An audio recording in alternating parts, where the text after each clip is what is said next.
A nossa história é contada através dos vestígios de civilizações antigas. Pinturas talhadas em pedras, ferramentas, arte rupestre, tudo isso ajuda a entender o nosso passado e a construir o futuro. E esse é o papel da arqueologia, resgatar e preservar a nossa história. E hoje, o Câmara Entrevista recebe o arqueólogo Fábio Grossi, que vai falar um pouquinho sobre vários assuntos interessantes desse universo. Primeiras civilizações, linhas de Nazca, crânios alongados, pirâmides e muito mais. Fábio, muito obrigada pela sua presença aqui. Eu que agradeço o seu convite, Bruno. Fábio, vamos começar então a nossa conversa falando um pouquinho sobre o que é arqueologia. Muita gente não tem nem noção do que se trata isso. Explica pra gente. Tá, bom, a arqueologia, na verdade, ela passa na cabeça das pessoas aquela forma mais exótica, assim, que elas estão acostumadas a ver nos filmes, especialmente aqui no Brasil, né, porque a gente, quando fala de arqueologia, imagina Egito, Grécia, coisas assim, mas, na verdade, é uma ciência, né, que tem o seu lado de aventura que aparece no filme, sim, é verdade. Porém, né, ela tem os seus critérios e os seus rigores, e ela, basicamente, lida com o estudo, o resgate, por assim dizer, da história, né? Seja de um povo, uma cultura, uma civilização, né? Por assim. Há pouco tempo atrás, trabalhava-se com esse conceito de que a arqueologia estudava somente grupos de civilizações muito antigas, né? Que havia uma separação da história. A história estudava o período em que surge, digamos assim, a escrita, né? E a arqueologia o período anterior. Então tratava-se de arqueologia como algo que estuda algo muito antigo. Porém, hoje, a gente trabalha com o conceito que a arqueologia estuda a cultura material, né? Ela pode pesquisar até mesmo algo recente, como nós temos casos de pesquisadores que trabalham em São Paulo com as antigas fábricas dos Matarazzo, por exemplo, mas vão especificamente na cultura material, que, interpretando essa fonte, esse registro que a gente chama, ela pode às vezes estar de acordo com a fonte escrita, né, ou às vezes até entrar em conflito com ela, né? Por isso a gente trabalha com essa variedade de fontes, e a arqueologia trata disso, o estudo da cultura material e como o homem transforma a natureza também. Uma paisagem diferente é uma ação humana que diz muito sobre sua cultura, então isso a gente também trabalha. E Fábio, como é que você se interessou por essa área da arqueologia? Você é formado em História, né? Depois você fez a especialização em Arqueologia, conta pra gente como é que foi. Isso, na verdade o meu gosto por arqueologia vem justamente dessa parte romântica que a maioria das pessoas tem. Eu desde pequeno, na verdade eu não tive essa preocupação, o que eu quero ser, né? Desde pequeno, desde criança eu tenho esse interesse, sempre me atraiu o estudo por civilizações antigas, por algo desconhecido, a história humana, do autoconhecimento, que a história na verdade trata disso, né? Conhecer o passado para entender hoje e fazer melhor no futuro. Basicamente, desde pequeno eu tive esse interesse, e quando chegou a fase do vestibular tal, no Brasil a gente tinha uma única faculdade de arqueologia, que era Estácio de Sá, no Rio de Janeiro, mas quando eu prestei o curso fechou, né? Então eu fiz História, mas sempre voltado no interesse da arqueologia. Então aí eu segui nos estudos posteriormente, fiz um mestrado em arqueologia e hoje faço doutorado. E hoje existem mais cursos nessa área de arqueologia, então? Sim, hoje, né, a arqueologia é um meio novo aqui no Brasil e está entrando com força por conta de uma exigência da lei que está atrelada aos estudos de impacto ambiental, né? A partir de 2002 tem uma portaria do IPHAN, portaria 230, que obriga qualquer obra que tenha impacto ambiental, tenha também o estudo de impacto arqueológico. Então, por conta disso, surgiu uma demanda na arqueologia no Brasil que até então não tinha, né? Então, o número de arqueólogos começou a aumentar, e por isso, por essa demanda de mercado, cursos de graduação começaram a surgir, né? Nós temos hoje, primeiro lá no Piauí mesmo, ligado à Fundan, lá a NIEDIC Dom, né? Na Serra da Capivara, a Univasf, a Universidade Federal da Vale São Francisco.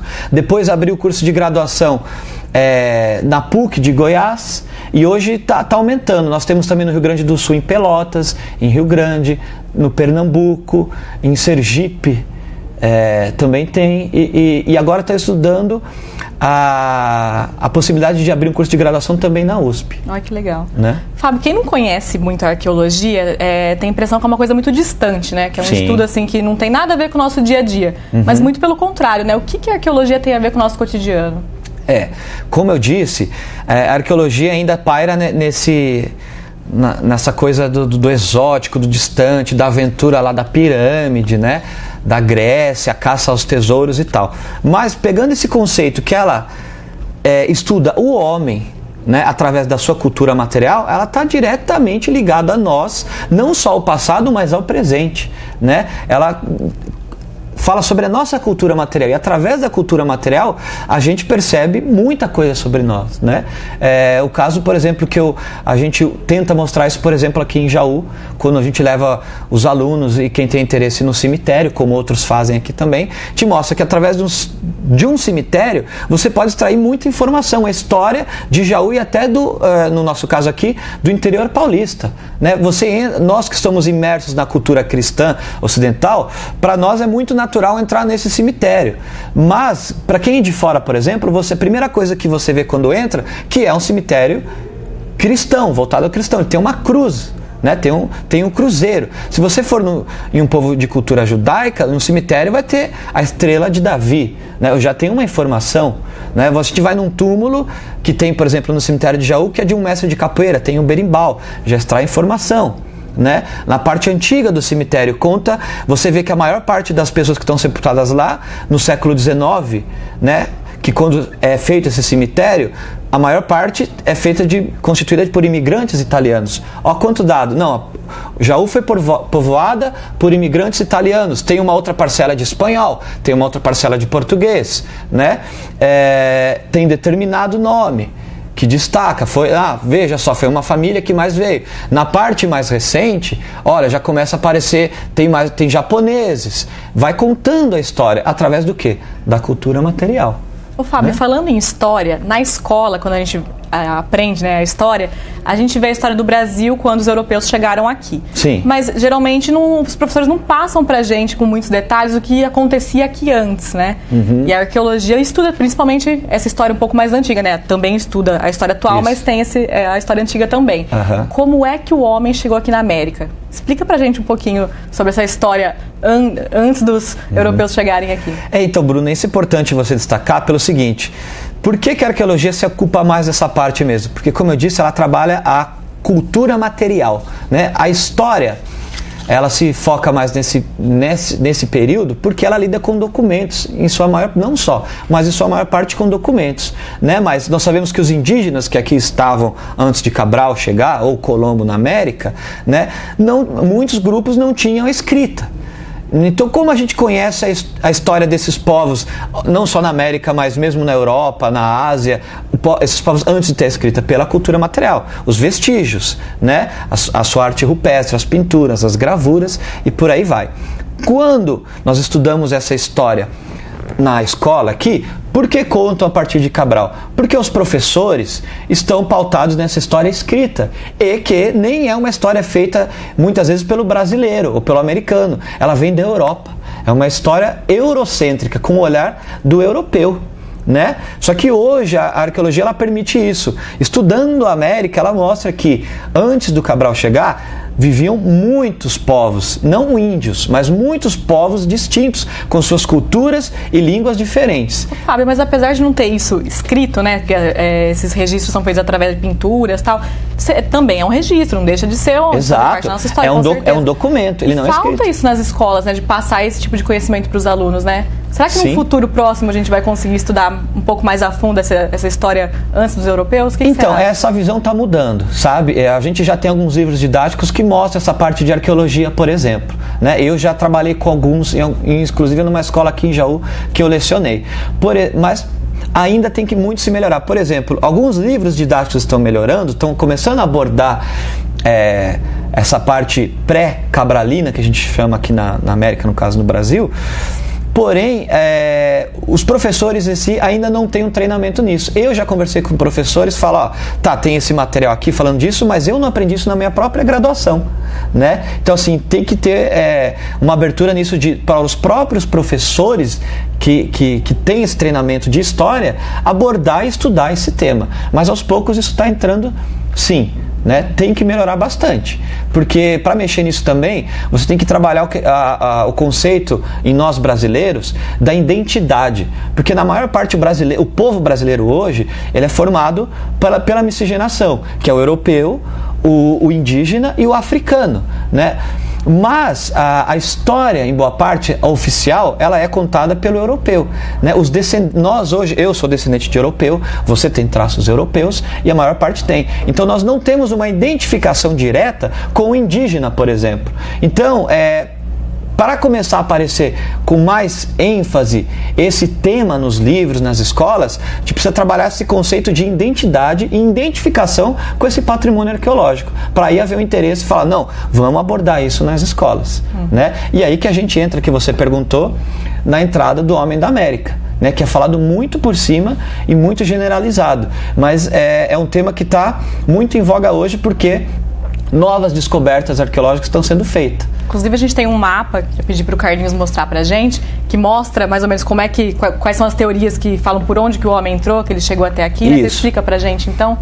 Olha lá o mapa. Tá, seguindo esse mapa aí, ele tem em vermelho aí o que seria a rota clássica, né, e oficial, que é o que mais trabalha-se hoje, né? Em amarelo são novas teorias. O que a gente aprende na escola, o que mais falam, a entrada do homem no continente americano pelo Estreito de Bering, lá no norte, que une a Ásia com a América, lá pelo o que é hoje Alasca, né? Aquela teoria que na época da Era de Gelo, né, o continente era maior, né, o nível do mar era menor e possibilitou essa entrada, né? E as teorias mais clássicas que vêm dos norte-americanos dizem que essa entrada teria se dado há 12 mil anos atrás, né, que seria, ou seja, o homem, a antiguidade maior dele na América é 12 mil anos atrás. Porém, com várias pesquisas arqueológicas, inclusive com a Nied Guidon, né, que ela modificou bastante esse panorama, inclusive ela é de Jaú, né, a gente sempre tem que destacar isso, né, ela iniciou uma busca aí pela identificação de sítios mais antigos, né? Se ela identificou o sítio mais antigo, apesar das suas datas serem polêmicas, na América do Sul, então na América do Norte, em teoria, teria que ser mais antigas ainda. Então, isso buscou uma série de pesquisas a mais e hoje temos outras teorias que o homem poderia ter vindo por outros lugares também. Da mesma forma como ele veio pelo norte, poderia ter vindo pelo sul, como vocês veem no mapa, né? E outra coisa, sempre se postulou que o homem que entrou na América, se vocês olharem de novo o mapa, veio através da Ásia, né? Ou seja, é o asiático, que é o que a gente olha hoje quando você observa um indígena, que ele tem traços orientais, asiáticos, né? Porém, descobertas aqui no Brasil mesmo, em Minas Gerais, na região de Lagoa Santa, foi identificado o que a gente chama, que divulga-se muito na mídia agora, passou no Fantástico, em grandes meios de mídia, a Luzia, né, que seria um crânio mais antigo encontrado na América, que tem 11.500 anos, não é isso? E também outra característica importante dele, ele não tem características asiáticas, né? Então, ele questiona duas coisas: a antiguidade. Se há 11.500 anos ele estava aqui em Minas Gerais, né? E se ele entrou lá por cima, lá tem que ser mais antigo. E a outra questão que ele levanta: não foram só asiáticos que vieram para cá, né? Seriam algo que se compara aos aborígenes australianos. Não são negros, mas também são diferentes. Então tivemos dois grupos.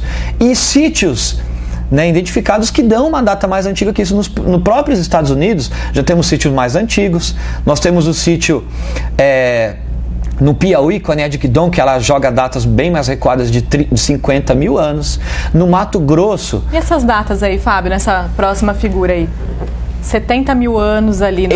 Justo. Veja, esse segundo mapa mostra essa questão que a gente está falando, dessas datas de povoamento. Veja, lá em cima a gente tem os 11 mil anos, 12 mil anos, que é a teoria norte-americana que fala que é a cultura Clovis, que seria, entre aspas, o povo mais antigo a entrar na América, que teriam vindo aí atrás de caça, né?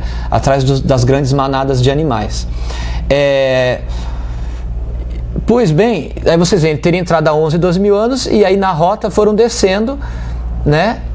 E o mais até recente povoar seria ali 3 mil anos Isso, embaixo. Exatamente. Né? Essa é a teoria. Esses 50 mil anos que você disse seria o povoamento lá na Austrália, que são datas que nós temos, e 70 mil anos o Homo sapiens sapiens saindo do continente africano. Ali não tem uma contradição? 11 mil anos ali em cima e depois chegando aqui na América 12 mil anos. Não, então, mas justamente, mas aí é outra rota, veja lá. Grupos humanos com morfologia similar, né, aos australianos e africanos. Né? Que seria essa nova leva que eu disse do povo de Luzia, que seria mais antigo na verdade. E esse vermelho são morfologia similar aos asiáticos, né? Que seria esse dos 12 mil anos do Clovis. E você pode ver lá que já tem 14 mil anos. Ele recua um pouco. Essa teoria nova da Luzia, ele recua esse povoamento da América, mas não tanto. Pode ver que ele jogou, se era 11, 12, ele jogou para 14. Né? Agora nós temos mais antigas ainda, com a Aninha de Guidon, e outras, por exemplo, nós temos um sítio em Santa Helena, no estado do Mato Grosso, que nós temos datas de 25 mil anos. Né? No Chile, né, nós temos escavado lá pelo norte-americano, que é importante ressaltar isso, que é o Tom Dillery, que nós temos o sítio lá de Monte Verde, que nós temos datas também de 13 mil anos, assim. Então já são datas mais antigas, que mostra que de fato o povoamento da América não é tão... já é mais antigo. Agora nós estamos nessa busca para ver o quão antigo foi e comprovar de fato esse povoamento. A data mais antiga que tem então aqui na América seria de quantos anos? Olha, a princípio seria essa da Aninha de Guidon, que é 50 mil anos, mas ela é bem discutida, né? Se essa data seria de fato humano ou seria... O que ela data é uma fogueira, por exemplo, né? e rochas lascadas. Muitos cientistas dizem que esse lascamento não é humano, foi natural, e da mesma forma a fogueira. Né? Mas tem vários estudos sendo feitos agora que estão corroborando essa teoria colocada pela Aninha de Guidon. Estão vindo pesquisadores de várias partes do mundo, especialmente da França, né? E mostrando que esse lascamento teria sido humano mesmo. Né? Agora, nós temos sítios também no Mato Grosso, como eu disse, que a escavação que ocorre aí é uma parceria entre a Universidade de São Paulo e o Museu de História Natural na França.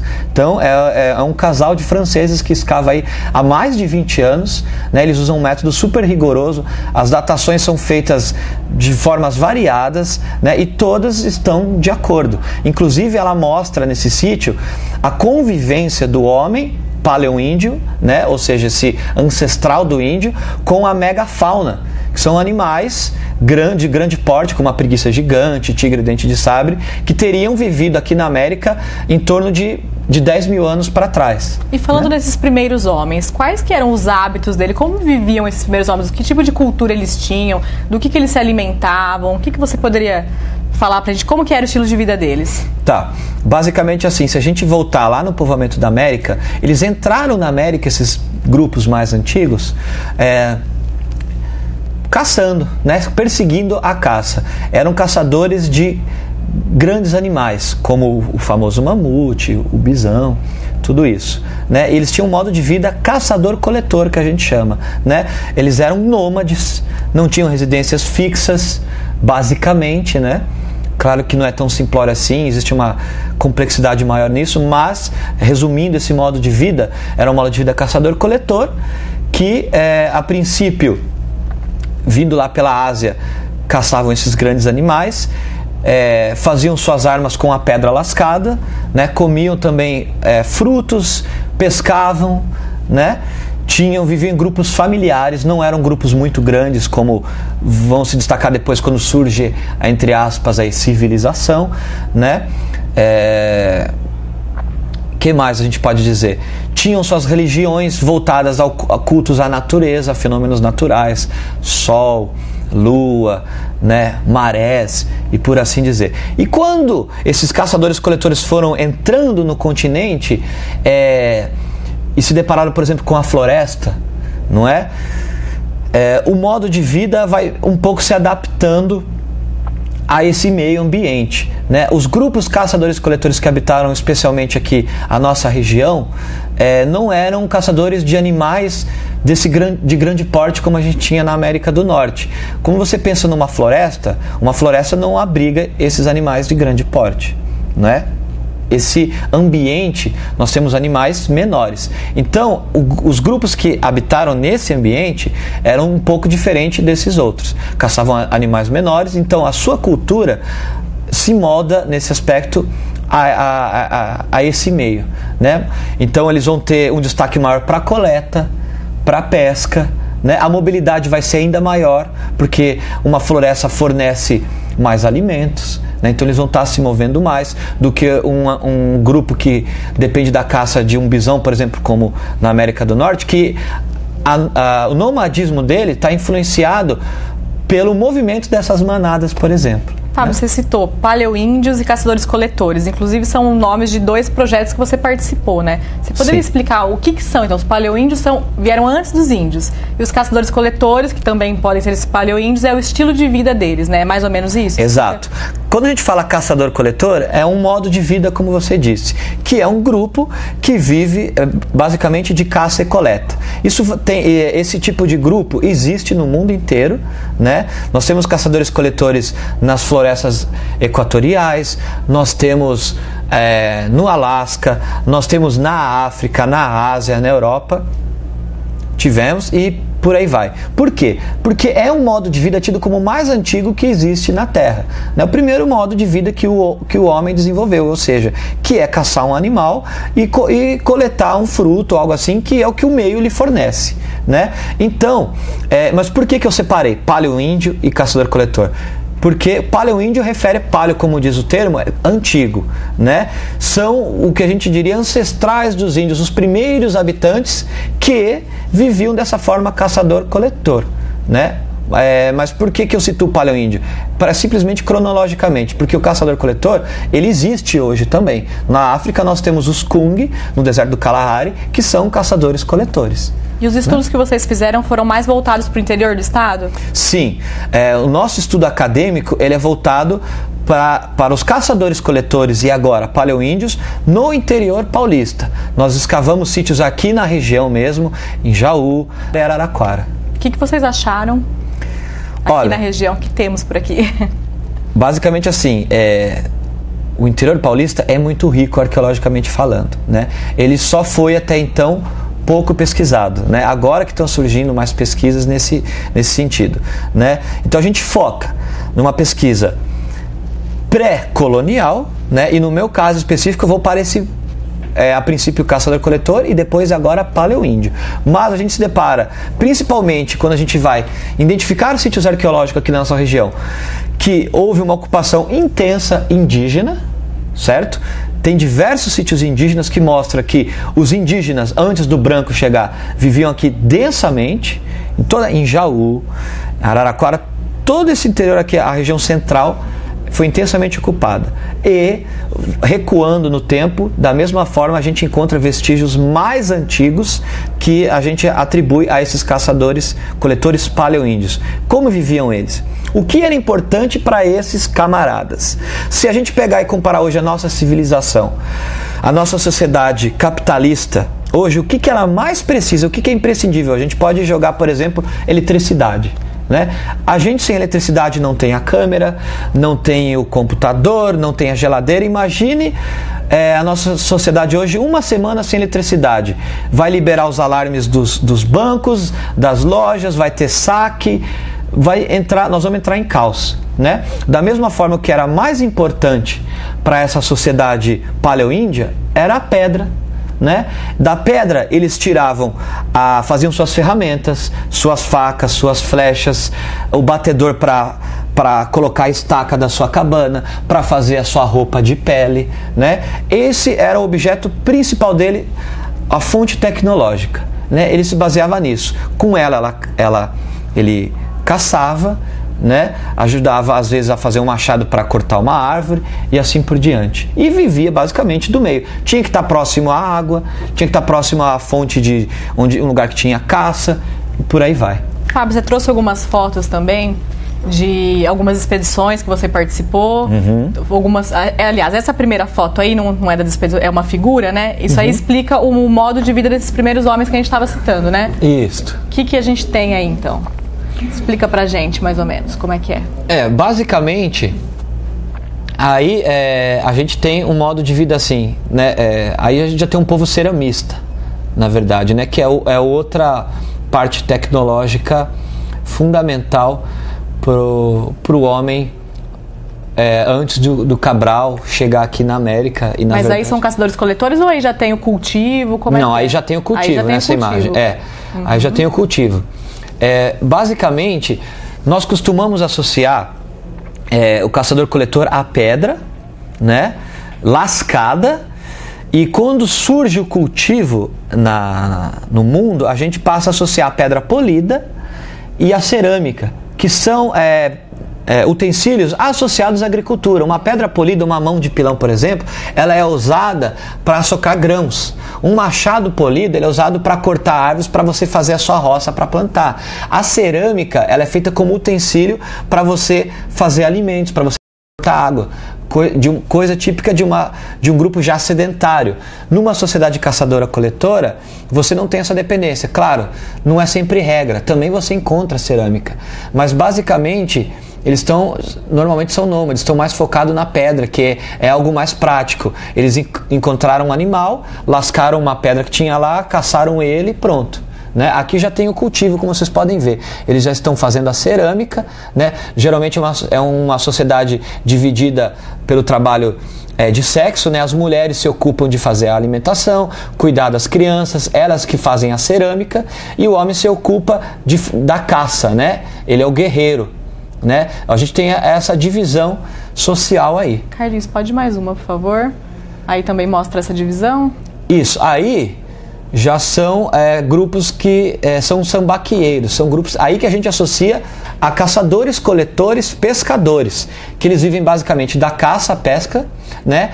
E tem sua cultura material e o seu modo de vida associado ao litoral. Né? Tem uma datação dessa mudança de caçadores-coletores para quando o homem começou a ter uma noção melhor de divisão de tarefas, uma organização, essa questão do cultivo? Tem uma data porque a impressão que dá assim, é que isso é um marco entre ele ser mais selvagem e ele conseguir se organizar, conseguir aprender o cultivo, utilizar ferramentas um pouco mais elaboradas, né?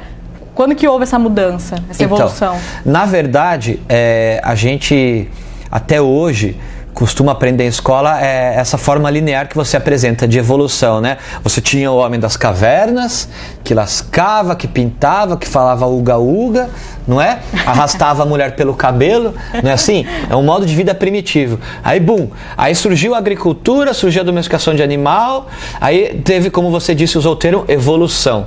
Aí surgiram civilizações, pirâmides, tal, deu outro boom.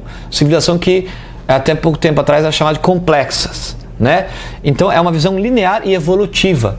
Mas quando a gente fala de ciência, primeiro, esse termo evolução é considerado equivocado, né? O próprio Charles Darwin, quando a gente fala de Charles Darwin, a evolução das espécies, não é bem assim. A gente sabe que o termo mais apropriado é adaptação, né?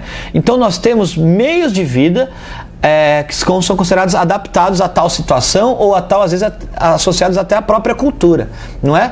Por exemplo, por que eu vou fazer uma pirâmide? O Brasil não é legal, dizem, porque não tem pirâmide, né? É só índio pelado, tal, não tem graça, Brasil. Por isso que não se tem esse costume de gostar da arqueologia brasileira, diferente de um Peru, né, do México, que tem o Azteca e o Inca, que tem pirâmides, coisas monumentais.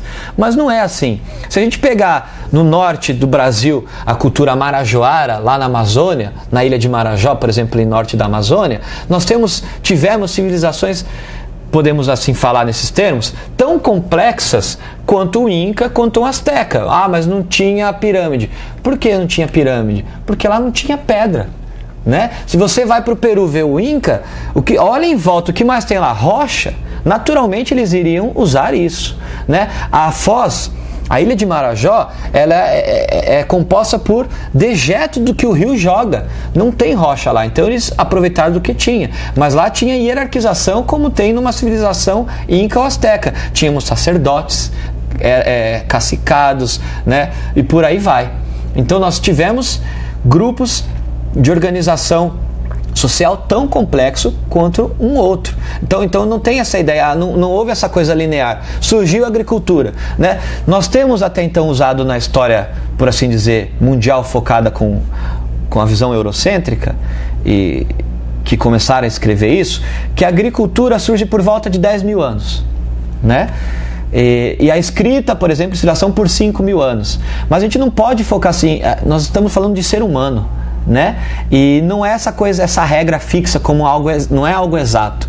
Nós temos, por exemplo, surgiu a agricultura em tal lugar, mas em outro lugar ela surgiu posteriormente. A escrita surgiu em tal lugar, em tal data, mas em outros lugares, né, surgiu em outra época. Não existe essa coisa foi mundial. São fenômenos diferenciados. Nós colocamos datas para tentar entender o que acontece, mas é muito mais complexo do que isso.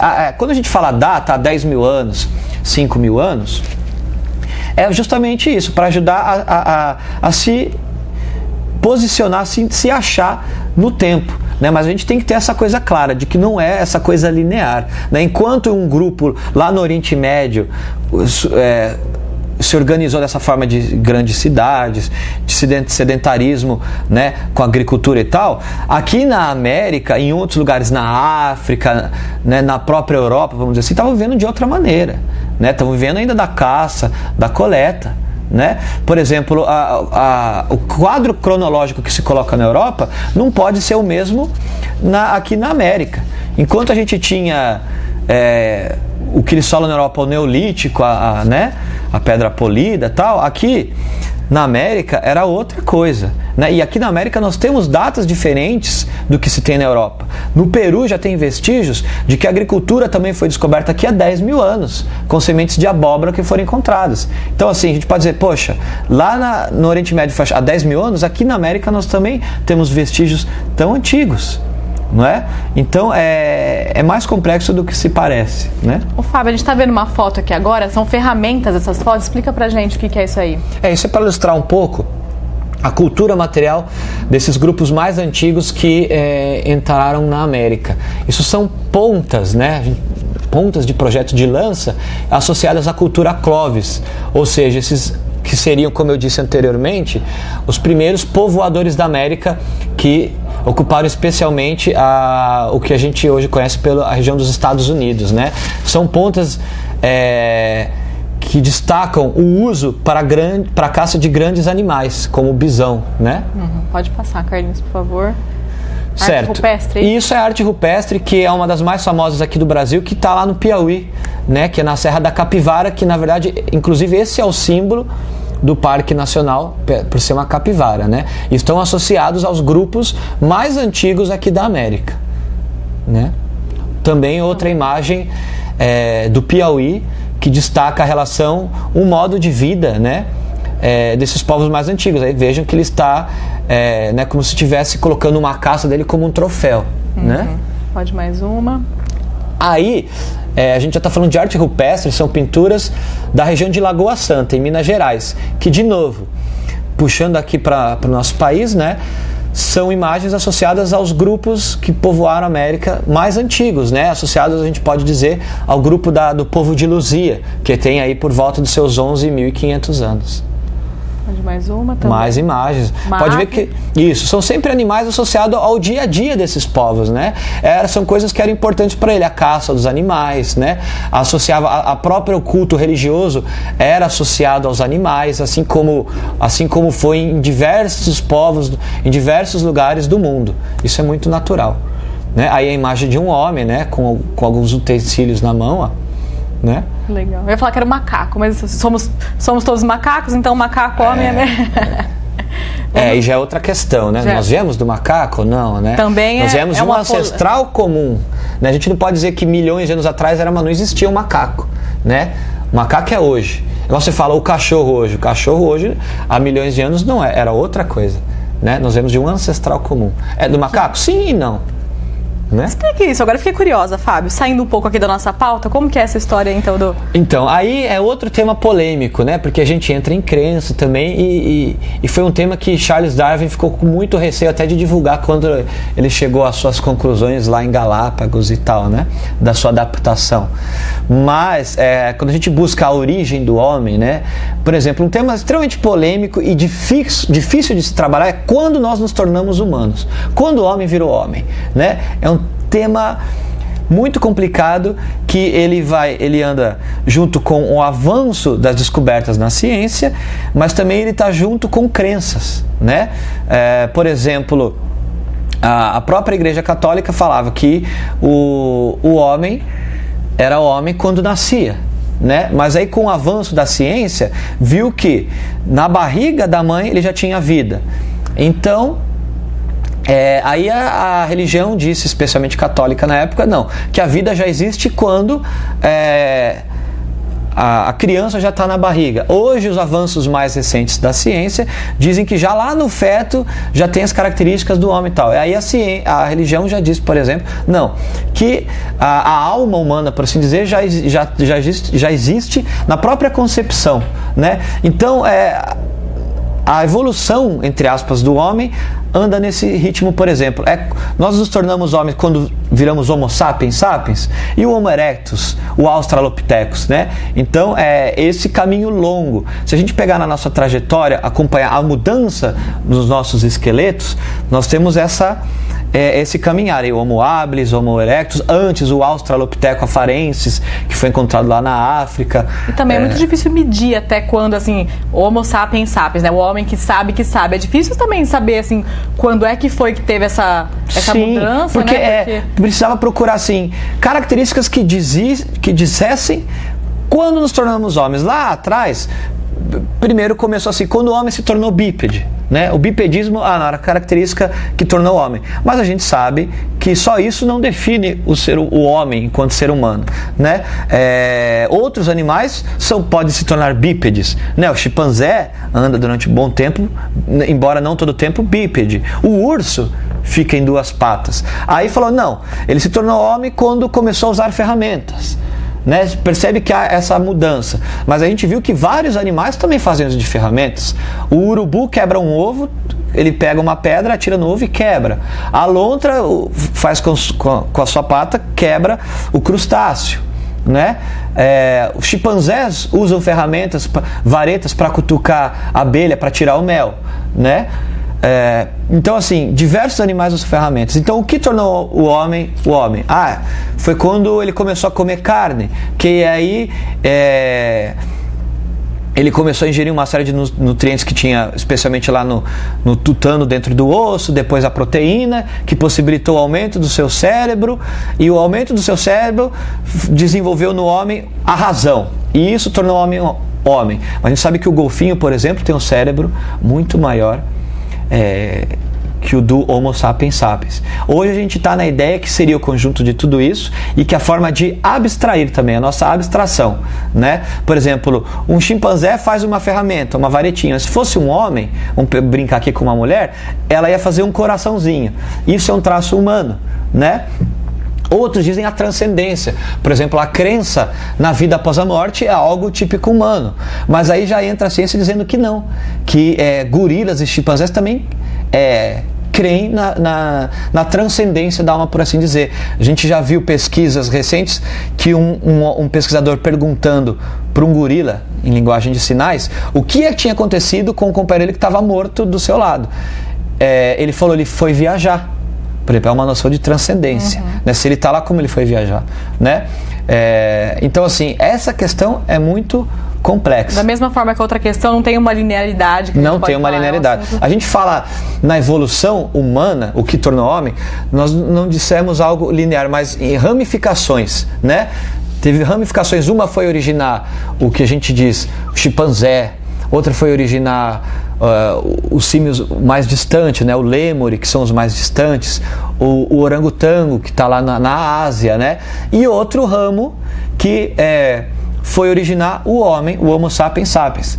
Tempos atrás nós tivemos outros homens também. Teve o Neandertal, o Cro-Magnon, né? O que ficou, o que sobrou, o que sobreviveu foi o sapiens sapiens, que também está em mudança ainda, né? Nós temos vestígios dessa mudança, nós temos o apêndice, nós temos o dente do siso, não é? Futuramente pesquisadores dizem que nós vamos perder o dedinho, não é? Então nós ainda estamos em processo. Será que somos Homo sapiens sapiens? Será que nós somos humanos já?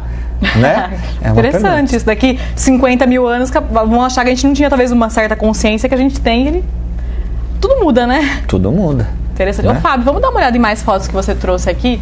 Olha que foto bonita. Também aí é da Pedra Furada lá no Piauí, né? Que é um dos sítios mais famosos que a gente tem no Brasil, que é visitado por gente do mundo inteiro. Pode passar, Carlinhos. De novo, aí também no Piauí, é o que dá o nome ao sítio, a Pedra Furada, veja lá no fundo, né? Aí é outro sítio muito famoso, por assim dizer, no Brasil, que é a Pedra do Ingá, né? Que o que mais destaca são esses símbolos, que você pode ver a riqueza, que desperta a curiosidade de pesquisadores no Brasil inteiro e de fora também, porque assim, são muito rebuscados e a gente não consegue compreender o significado deles. Tem gente que diz que seria uma escrita, já associaram até a escrita Rongo Rongo, que é do povo Rapa Nui lá da Ilha de Páscoa, mas já comprovaram que não. Mas assim, ela tem muito, assim, por assim dizer, mistério, né? Já tem a datação disso daí, mais ou menos? Não se sabe. Não. Aí são imagens de escavações, especialmente na Amazônia, né? Destaca essa terra preta, que é um solo antrópico, ou seja, ele é feito pelo homem, né? Aí são imagens do Acre, que são sítios que estão sendo escavados recentemente, são descobertas, por assim dizer, novas, são chamados geoglifos do Acre. Né, são imagens geométricas que a gente só avista do alto, semelhante ao que a gente tem nas linhas de Nazca no Peru. De novo um sítio na Amazônia, veja, aí essa foto interessante. Ali? Isso, exatamente, um sepultamento. E ela é interessante se vocês olharem na parede, aí na estratigrafia que a gente chama, a intensidade de cerâmica, que são os vestígios que mais esses grupos indígenas deixavam. E vocês podem ver que tem desde lá da superfície até embaixo. O que isso significa numa leitura arqueológica? Que a ocupação foi intensa e por muitos anos, né? E veja a quantidade de fragmentos cerâmicos. Era muita gente que estava ocupando aí. Isso é interessante porque contradiz teorias antigas que quando arqueólogos norte-americanos, sobretudo, começaram a pesquisar a região da Amazônia, diziam que pela mata, pela floresta, ela impedia o desenvolvimento de uma sociedade grande, numerosa e complexa. Mas as pesquisas atuais estão mostrando que não, que a Amazônia era intensamente ocupada, não é? E por civilizações complexas, sim. Nós temos pesquisadores atuais como Eduardo Góes Neves, que é da USP, né? Denise Chan, que são os que têm pesquisado bastante, né? E o Eduardo em si mostra que não, que essa região era muito ocupada. A própria Amazônia, se a gente estudar a história dela, da floresta, ela tem justamente mais ou menos 10 mil anos. E a gente sabe que a ocupação aí humana é anterior a isso. O clima aí era diferente. O clima anterior a 10 mil anos era mais seco e frio, né, que possibilitou a existência da megafauna, de grandes animais. Então o homem habitou aí antes de existir a Amazônia. E grande parte da Amazônia é fruto do homem. Porque o homem, assim como a gente pode considerar um morcego que espalha sementes, né, por onde ele voa, é um polinizador que chama, né? O homem também faz isso. As grandes castanheiras da Amazônia é um fruto da ação humana, né? Boa parte da Amazônia é fruto da ação humana nessa região.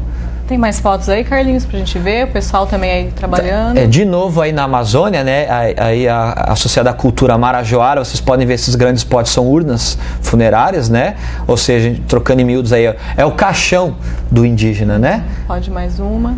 De novo, veja, né? As urnas funerárias em destaque. Todas as expedições que você participou, né, Fábio? Sim, essa especificamente não. Essa não? Não, sim, mas a maior parte sim. E aí é um atrativo interessante para o Brasil, que é o que a mídia tem chamado de Stonehenge brasileiro, né? Stonehenge é aquela ordenação de megalitos, grandes pedras que tem lá na Inglaterra, né? Associada aos druidas, né? E a gente ganhou esse nome porque da mesma forma são megalitos, ou seja, grandes pedras ordenadas de forma circular, né? E tem um propósito. Inclusive o destaque dessa que ela é de um povo mais antigo que o de Stonehenge lá britânico, né? E existem sepultamentos juntos aí. E esse furo, esse círculo aí, o que torna interessante, ela é focado para o solstício, que ela foca a luz solar passar diretamente por aí e focalizar no centro das rochas. Pode mais uma. De novo aí o geoglifo do Acre. Aproveitando isso, falando desses geoglifos, um outro assunto bastante interessante e polêmico são as linhas de Nazca, no Peru, que também foi um projeto que você participou. Você pode explicar o que são essas linhas de Nazca? Tá. As linhas de Nazca são o seguinte, né? Tem aí toda essa mistificação também feita pela mídia, né? Que são imagens que podem ser vistas só do alto, e na época em que elas foram feitas não existia avião, né? Não teria como ser observado do alto. Isso aí que vocês podem ver, né? Tem umas imagens. Aí especialmente tem a mais polêmica, que seria o astronauta que ganhou o apelido aí, né? Só para ter uma noção, que tamanho que tem mais ou menos esse astronauta, por exemplo? São quilômetros, né? São imagens? São metros, coisa de mais de 200 metros, assim, em geral, né? Tanto que assim, se você caminhar por lá, você não percebe essas imagens. Justamente essa é a mística desses desenhos e essas linhas. Você só pode avistar do alto, né? Porque elas têm proporções muito grandes, né? Então fala assim, elas teriam feito para ser vistas do alto. Olha, né? Essa é uma aranha, é isso? Isso é uma aranha. Aquela primeira, Carlinhos, você pode voltar nela? Você falou que é uma das mais polêmicas. Por quê? A gente olhando assim, parece um homem, uma cabeçudo, com uma cabeça grande. E aí que vem a polêmica. Primeiro ele tá como se estivesse dando um tchau, né? Ele tá com o braço assim, né? Um astronauta. E ganhou o apelido de astronauta por isso, né? Por essa semelhança, mas grande parte do equívoco que vem dessa interpretação e de associar também a linha de Nazca como para ser vista do alto, foi para ser vista por visitantes do espaço, assim como muito prega lá nos canais da vida History Channel, eram os deuses astronautas, né, os alienígenas do passado e tal. Mas isso a gente pode atribuir, na verdade, a uma interpretação da mídia, né, que não passa tudo que tem aí. Como eu falei para você anteriormente, se a gente virar a câmera que está focalizada sobre essa imagem para o lado, nós vamos ver que próximo tem pirâmides, ou seja, né, tem indícios de uma sociedade, de um grupo humano que habitou essa região, né? Porque mostra, está no deserto, é um lugar inóspito. Não, a gente sabe que o ser humano consegue habitar diversos ambientes. Então a gente tinha uma grande civilização que viveu nessa região de Nazca, né? Uma cultura muito rica e que produziu essas linhas. E por que eles fariam esses desenhos, sendo que não dava para se observar de cima, porque na época não tinha avião, não tinha nada que sobrevoasse, né? Como que eles conseguiram fazer assim, com essas simetrias, nesse formato? Por quê? Por qual motivo? Primeiro, para a gente falar das linhas, a gente tem que falar da cultura que as fez, que é a chamada cultura Nazca, né? Que tem, como vocês podem ver nessa imagem, a pirâmide que eu citei, que está muito próxima às linhas, que essa pirâmide está no que se chama Kawat, que é um complexo cerimonial. É o maior complexo cerimonial em adobe do mundo. São pirâmides não de pedra, são feitas pirâmides de adobe, tá? Adobe? Adobe, é argila, barro, né? E qual que é o destaque dessa cultura que veio aí? Kawat, que é essa cidade, por assim dizer, a gente pode comparar com o Vaticano de hoje. Era um centro religioso, tá? Então vinha pessoas de vários lugares até Kawat. A cultura Nazca, ela é muito mais antiga, por exemplo, que os Incas, que são do século XIII, 1200 e pouco por aí, né? Depois de Cristo. Para você ter uma ideia, a cultura Nazca existiu de 400 antes de Cristo a 600 depois de Cristo, ou seja, antes mesmo dos Incas surgirem, né? E aí era um centro cerimonial, vinha pessoas, centenas de pessoas de vários lugares prestarem cultos religiosos, assim como a gente vê na Praça de São Pedro lá, milhares de pessoas organizadas. Era basicamente parecido, né? E às vezes, em certas épocas vinha tanta gente que os cultos religiosos não cabiam dentro das regiões das pirâmides, e aí eles eram prestados ao ar livre. E aí as linhas de Nazca, eles faziam esses cultos ao ar livre nas linhas de Nazca, né? E aí tem diversas teorias, né? Por muito tempo se pregou pela pesquisadora que mais pesquisou essa região, a Maria Reich, uma alemã, que era matemática e geógrafa, ela que fez praticamente todas as medições das imagens, das linhas. Ela criou uma teoria que as imagens, como você viu, uma aranha, né? Tem outras imagens que o colibri, tem o macaco, né? Tem o cachorro, estariam associados a constelações, né? Teria a ver com algo astronômico, né? O macaco, por exemplo, seria associado a Ursa Maior e Ursa Menor, né? Só que isso cientificamente assim não foi provado. Como você vai provar que uma imagem feita é associada a uma constelação X? As pesquisas mais recentes, hoje encabeçada pelo professor Giuseppe Orefsi, que é um italiano, associam essas imagens, por exemplo, a calendários de fertilidade. Por exemplo, o que seria mais importante para um povo que mora no deserto? Água, né? Então, por exemplo, uma imagem estaria associada ao início da época fértil, onde você poderia plantar, onde tem água. Outra imagem, por exemplo, um sapo. Um sapo muitas vezes é associado em várias culturas à época fértil, que ele está em lugar com água, né? em lugar pantanoso, por assim dizer, né? Então essas imagens teriam a ver com isso. E as linhas também estariam associadas à indicação de lençol freático, onde tem água. Ou seja, basicamente eles procuram água. E de fato foram encontrados lençóis freáticos. A cultura Nazca tem vários lugares em que eles traem água que ainda hoje é usado, que foi feita pela cultura Nazca, né? E linhas já comprovaram que indicam até a direção das montanhas, da onde viria a água, né? Era uma forma deles se organizarem. De se organizarem. Um calendário, por assim dizer, assim como os maias e os astecas tinham de quando plantar, de qual época mais fértil, por aí assim dizer. Fábio, a gente tem mais fotos aí? Isso aí é também de Kauat, são das pirâmides da cultura Nazca. Pode mais uma, Carlinhos? A cerâmica. Veja, né, que assim, é um indício de que tinham pessoas lá, né? E se você olhar a cerâmica, ela tem símbolos, tem desenhos que mostram o cotidiano do povo que morava lá, né? Eles viviam basicamente de pesca, do plantio. E isso era muito importante para eles. E assim como numa situação como, veja, dentes de tubarão, que eles, embora estivessem... No meio do deserto, dente de tubarão? No meio do deserto. Isso é importante você destacar, que é outro fator que leva a criar essas teorias, foram ETs e tal. E a gente esquece de um raciocínio óbvio e muito lógico, né? Não é porque eles estão no deserto que eles estão isolados para sempre do resto do mundo. A gente está aqui em Jaú, mas nas férias a gente pega o carro e vai para a praia, não é? Eles faziam isso antes, não iam de carro. Trouxeram uns artefatos de outros locais. Exato. Eles não estavam isolados, eles se comunicavam com povos que estavam em outros lugares, né? Assim como você encontra vasos gregos no Egito, né, e peças egípcias na Grécia, eles se comunicavam, os povos aqui da América também se comunicavam, né? A gente fala Inca, Azteca, Maia, tudo isolado, os tupis aqui no Brasil, tudo isolado. Eles se comunicavam. Os povos do deserto, no caso de Nazca, eles iam para o litoral também. Existiam, hoje já é provado, existem esses indícios de trilhas, de rotas de comércio desses povos saindo desses lugares e indo até o Oceano Pacífico. Não era um tubarão do deserto mesmo, Fábio? Tem certeza? Não era um tubarão do deserto. Vamos ver outras fotos lá da expedição, então? Aí em Nazca ainda é um sepultamento, né? Como eu disse, Kauat, que se encontra lá em Nazca, era um lugar ritual, de culto religioso.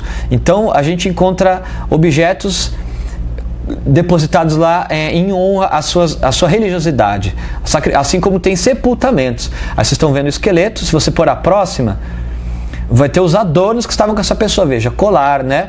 Assim como a gente encontra num sepultamento hoje, num cemitério atual, quando você enterra seu ente querido, ele vai estar com o terço, se for um católico, o terno que ele gostava. E no Egito, quando você encontra lá, pega de exemplo Tutancâmon, sua máscara, os objetos que eles usam em vida. Isso era muito natural, né? Essa é uma imagem que eu estou limpando o sedimento aí para mostrar como eram feitas essas linhas. Se você olhar aí, tinha essa primeira camada mais escura e embaixo é claro, né? O modo de fazer basicamente a linha de Nazca era simplesmente isso, você varrer, né? Você tirava esse sedimento mais negro e ficava essa parte limpa. E lá é um local que venta pouco, né? Isso, então, pela condição geográfica, se você deixar uma pegada aí, ela vai ficar por muitos e muitos anos aí, né? Quem são essas pessoas? Aí a pessoas? expedição, né? Lá no... você tem pesquisadores basicamente de vários lugares do mundo aí, né? Tem o líder lá, que é o professor Giuseppe Orefsi, que é o líder da escavação. Lá tem eu, ó, lógico, e também tem pessoas do Japão também, que vão com frequência. Também tem pessoas da Argentina e o que está em pé é outro italiano, que é o Lorenzo. Vão de outros lugares também, da França e tal.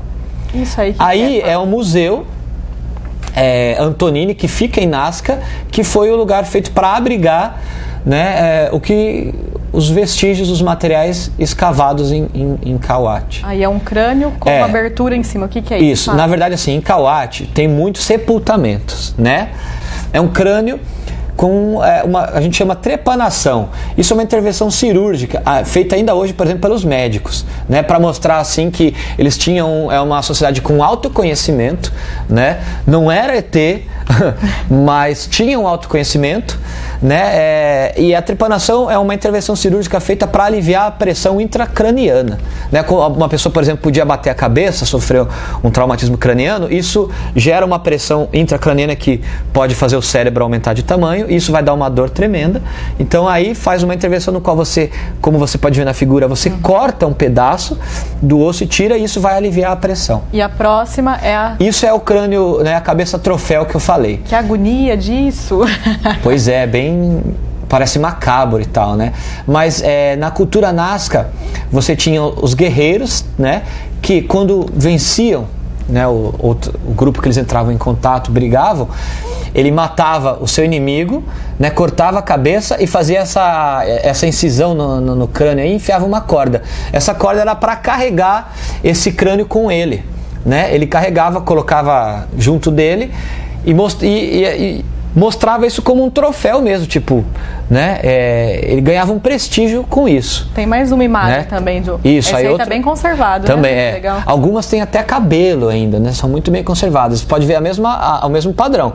Tem o orifício na testa e a corda saindo, que ele usava para pregar nele. E esse crânio ele era usado não só para ostentar como troféu, mas ele era usado também nas próprias oferendas em Kauat. Também se encontra muito. E esse próximo? Aí um crânio encontrado também durante escavações. Se você tem outra imagem dele de perfil, que é um crânio. Isso, também serve. São crânios alongados aí. Crânios alongados. São crânios alongados. Outro mistério lá. Além das linhas de Nazca que o pessoal especulou, né, falando dessa questão dos ETs, que você acabou de explicar que não é bem isso, né? E esses crânios alongados, qual que é a explicação que se dá para isso? Então, são Bruna, humanos esses crânios? Fizeram algum teste de DNA? Como é que... Tem testes de DNA, são humanos. Desculpa falar contra aí os teóricos dos alienígenas e tal, né? Mas são crânios humanos que sofreram uma intervenção, né, quando eram pequenos. Isso é feito em vários lugares, não só aí. Inclusive no Brasil nós temos esse indício, né? Os índios Cambeba, que habitaram no norte do Brasil, até 1959 tinha vestígios de indígenas que faziam isso, né? Quando você é pequeno, criança, que o seu esqueleto ainda está em formação, você coloca talas no seu crânio aqui, você deixa amarrado isso em média por 6 meses, né? E seu crânio vai alongar, vai esticar. Assim como nós temos as mulheres girafa, né? Que alongam os pescoços. Isso por que era feito? É uma ideia que eles tinham de indicar prestígio, de nobreza, né? Nem todos faziam isso. Uma forma de se diferenciar dos outros, né? No Egito nós temos indícios assim que muitos usam para comparar com essa questão de alienígena e tal, que especialmente na época do faraó Akhenaton, né, que ele tinha o corpo meio deformado, o crânio mais alongado. Se a gente olhar nas representações, aquela coroa que eles usavam com o crânio mais alongado, associam isso que são de dinastias vindas do ET, né, extraterrestre, que tem no Egito, tem no Peru.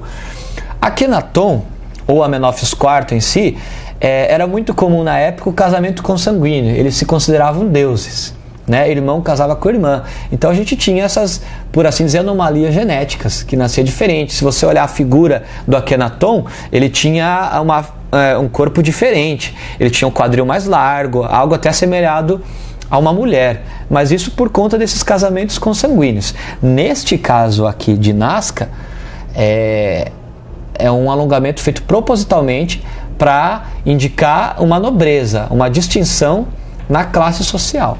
Bom, tudo que a gente não entende, a gente tem mania de falar que ou é alguma divindade, ou é extraterrestre, né? Tudo que a gente não entende, a gente tenta achar uma desculpa, né? Uhum. Vamos falar de outro assunto que também está relacionado a isso, então, dos alienígenas. As pirâmides também é um outro mistério, entre aspas, né? Você poderia explicar pra gente como é que funciona? Porque dizem que, nossa, mas como é que naquele tempo eles conseguiam fazer uma pirâmide com aquela geometria tão perfeita? Como é que carregavam aqueles blocos enormes? Como é que cortavam aquelas pedras, né? Como é que era feito isso? Que linha que você acredita, Fábio? Primeiro, assim, a gente enquanto cientista tem que se pautar em fato, né? Eu encontrei um vestígio, eu não vou dizer além do que aquilo oferece. Tudo que eu fizer a parte disso é a interpretação que está suscetível a erro, né? A questão que você falou de, é mistério, né? Como é que eles fizeram a pirâmide, como cortaram essa ideia, né? Só hoje nós não temos construções assim. Para explicar isso, a gente tem que entender um pouco como funciona a mente humana. Como funciona a mente humana? Ela é acostumada a fazer comparações. Em que sentido? Vamos pegar a linha de Nazca, né, que a gente estava falando há pouco. A gente observa aquela imagem do astronauta, como nós criamos o apelido aí, o astronauta. Por que astronauta? Porque é uma figura humana que tem uma cabeça grande, redonda, com 2 olhos grandes. Como a gente não tem parâmetros para comparar, né, ver essa imagem, a gente nunca viu isso em outro lugar, é natural da mente humana criar essa comparação com algo que ela conhece, né? Então assim, eu vi essa imagem, com que ela parece? Parece, ela vai buscar lá na mente dela, parece com um astronauta, cabeça redonda, parece um capacete, né? Essas comparações se devem e acontecem quando você não tem parâmetro, como eu disse, não tem nada lá na linha de Nazca que eu possa usar, não tem entre a vírgula. Como a gente viu as pirâmides, que a mídia muitas vezes não mostra, quando quer fazer sensacionalismo, nós temos a cultura de Kauat, que tem lá, vocês viram, a pirâmide, tem a cerâmica, né? E se a gente olhar as cerâmicas, por exemplo, que lá tem as representações do cotidiano desse povo, tem o que eles faziam, pescavam, caçavam, e tem também das crenças religiosas, né? Dos deuses que eles acreditavam, que eram antropozoomórficos. O que é isso? Assim como no Egito, eram divindades que tinham corpos de homem, ser humano, e cabeça de animal. Lembra lá no Egito Horus, né? Que é a cabeça de falcão, né? E uma das divindades de Nazca tinha a cabeça de coruja. Pronto, já faz mais sentido, né? Criamos uma comparação. Então, o astronauta nada mais é do que um homem com uma cabeça de coruja, né?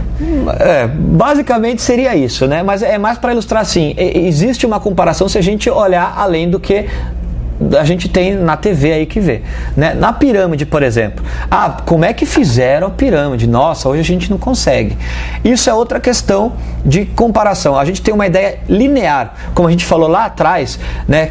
Era caçador-coletor e depois veio a agricultura. Não é bem assim, né, na ciência. Não existe essa ideia de evolução, né?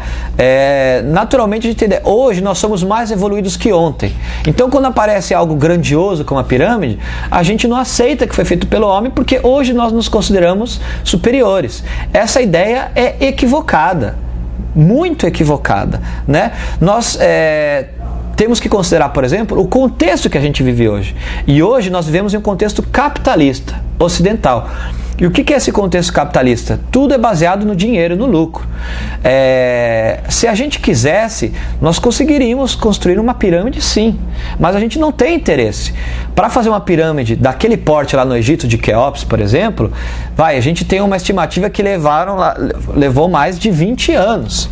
Hoje, ninguém vai perder 20 anos para fazer uma construção. Hoje é tempo, não, vocês veem os empreiteiros aí que estão desesperados em fazer só seus prédios, suas construções em tempo recorde, né? Tem que fazer, não, temos que entregar em tal data.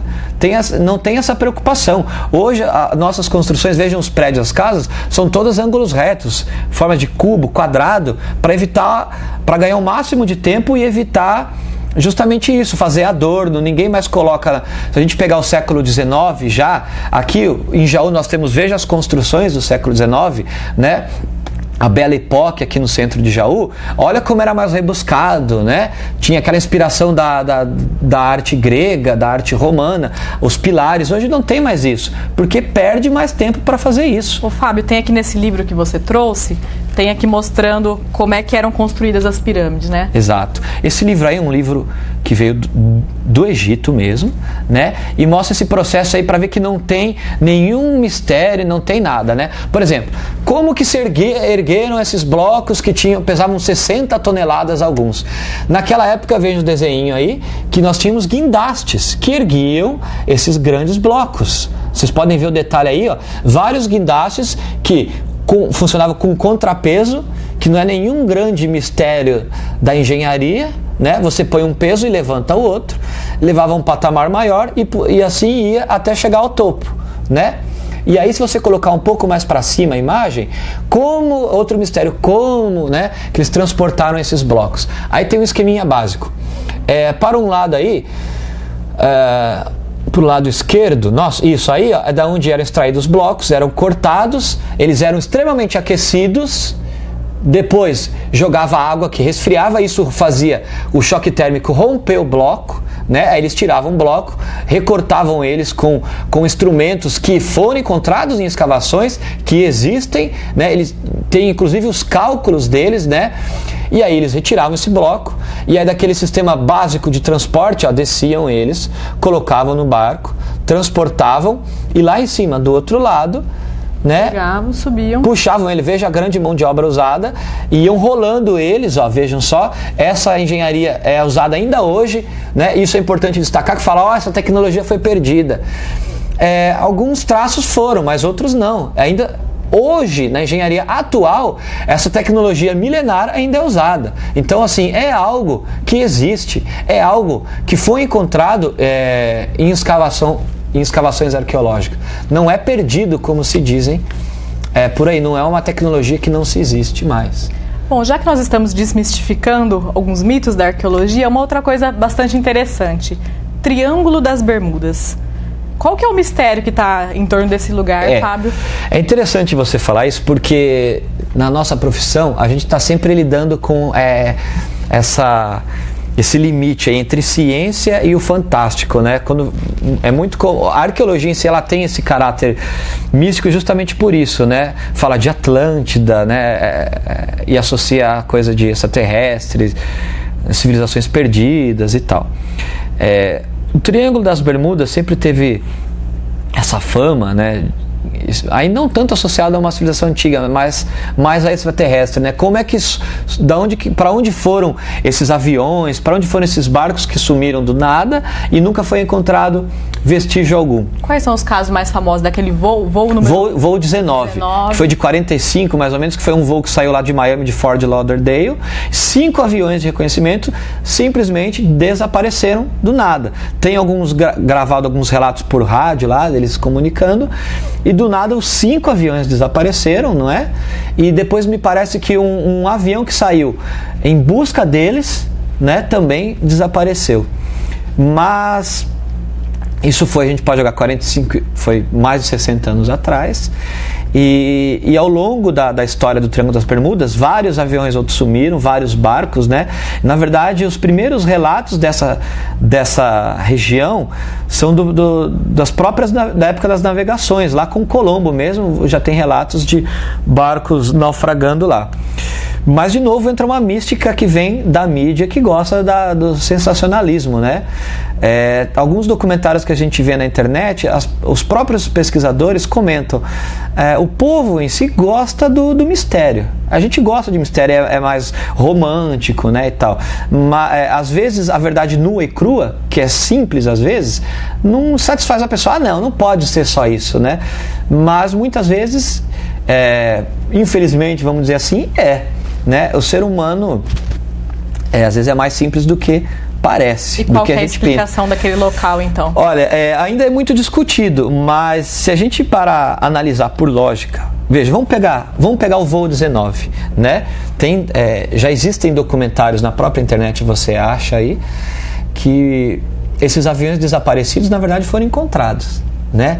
Como foram encontrados? Lá tem os vídeos desses 5 aviões filmados e acharam inclusive o número de identificação que liga esse avião ao avião lá desse voo 19 lá de Fort Lauderdale, né? Então foram encontrados, né? É que foi focado na questão do Triângulo das Bermudas da região. Aquela região em si tem um número muito grande de desaparecimentos. Acontece que nós estamos falando de um oceano Atlântico, né? Que é imenso. Como a gente sabe, o planeta Terra devia se chamar água. A proporção de água é muito maior que a de terra. E alguns cientistas brincam que hoje a gente conhece mais o espaço do que o próprio oceano, né? A maior parte do oceano, o homem não chegou ainda. Agora que ele começa a chegar com a tecnologia, que ele consegue com suas câmeras e os seus robozinhos que eles criaram, ir lá na parte abissal, por exemplo, não é?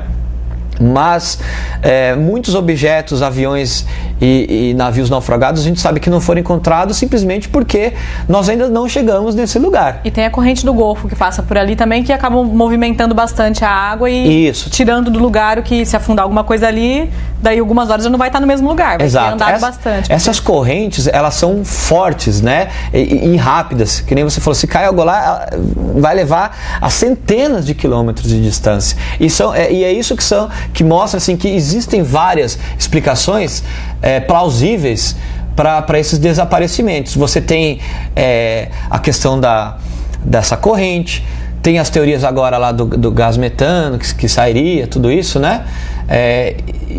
E a própria instabilidade climática do lugar, né? Que foca como eu repito, foca na questão do Triângulo das Bermudas. Mas se a gente olhar em todo o oceano, em várias partes do oceano, nós temos aviões que caem, nós temos navios que se naufragam, entendeu? Recentemente nós temos tendo o caso aí do avião da França que caiu, lá no Oriente também, que ainda não encontraram, com a tecnologia que a gente tem, não encontraram. Imagina 60 anos atrás.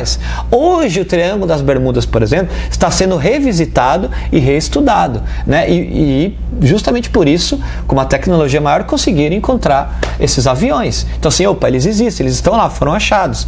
Da mesma forma, se continuarem pesquisando, vão encontrar outros, né? Então assim, existe uma explicação, não foi disco voador que abduziu, né? Como mostra o filme do Spielberg, lá o Encontro Imediato, que na própria nave saem os supostos, né, aviadores aí que estavam nesse voo. Não foi o extraterrestre, né? Foi um avião que simplesmente caiu. Outra coisa que costuma se dizer que nessa região, a questão magnética, né, confunde as bússolas dos aviões, né? Eles falam muito isso. Então, muitos aviadores teriam se perdido por isso também. Fábio, nosso tempo está acabando, já faz mais de uma hora que a gente está aqui conversando, parece que faz 15 minutos. Uau. O Fábio vai ter que voltar outras vezes ainda aqui para falar sobre muitos outros mitos. A gente não conseguiu falar ainda sobre as pirâmides submersas do Japão, teve um monte de assunto que não deu para a gente conversar, mas que no próximo programa a gente pretende abordar. Gostaria que você fizesse suas considerações finais. Eu sei que faltou falar bastante coisa, mas se você puder deixar um recado para o pessoal que está em casa sobre a importância da arqueologia, da gente resgatar o nosso passado para conhecer o nosso presente e vislumbrar o nosso futuro, né? Exatamente. E primeiro, eu agradeço o convite, é sempre bom estar divulgando isso e justamente estar desmistificando certas coisas, falar assim, não, nós somos capazes de construir coisas maravilhosas, não precisa jogar a algo alienígena. O ser humano faz muita coisa ruim, por assim dizer, mas faz muita coisa bonita também, e a gente pode nós podemos nos cultuar nesse aspecto, né? Nós somos capazes de fazer coisa bonita, né? E eu agradeço, sempre que precisar estou disposto a vir aqui falar mais, eu adoro isso, né? Sou suspeito, e a arqueologia tem essa beleza, ela revela, né, o ser humano, revela nossas facetas, né? Tudo que a gente é capaz de fazer, e mostra coisas que nós fizemos no passado que podemos aprender com elas, né? Em reproduzir, em fazer quando ela deu certo, e também em não fazer quando ela deu errado, né? Então a riqueza dessa ciência é justamente essa. Muito obrigado. Fábio, eu que agradeço, espero que vocês tenham gostado da nossa conversa. Nós falamos com o arqueólogo Fábio Gross. Caso você queira rever esta ou outras entrevistas, é só acessar o nosso canal no YouTube, youtube.com/tvcanjaú, ou curtir a nossa fanpage no Facebook, facebook.com/tvcâmarajaú. Obrigada e até mais!